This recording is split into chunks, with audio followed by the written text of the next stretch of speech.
That's really fascinating. And how are you seeing leaders being able to meet the new needs given, how are they being able to help address the disappointment or provide new levels of hope for their employees while also personally dealing with the individual disappointment?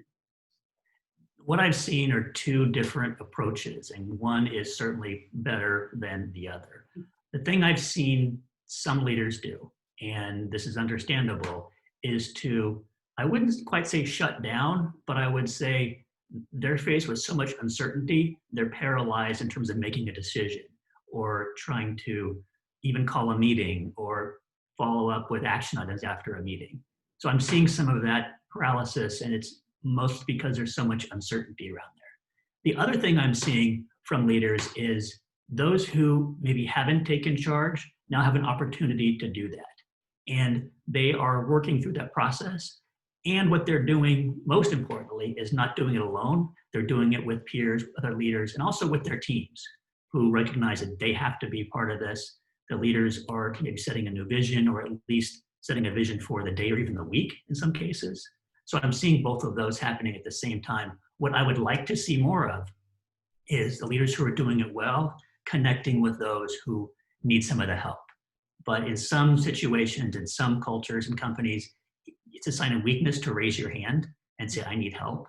So I think we've got to try and find a way to bridge that gap between people so that you have fewer people on this side over here, and more people coming together. So you have a stronger organization, a stronger community around people who are helping one another, because we've seen that both in the personal side.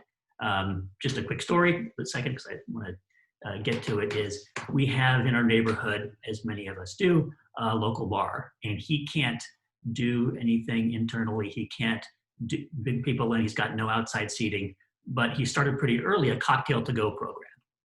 And that's been working very well. He's got beer and mixed drinks, and we try to go down there and patronize him at least once a month, maybe twice a month.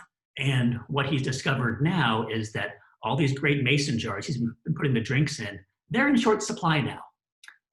Not just for him, but for people who are all doing the same thing. So he's putting out a plea on Facebook to bring the mason jars back. Say, hey, can you bring this back? And we're seeing a good response for that. So we're seeing some of that in the community, which I thought was really good. Love that story.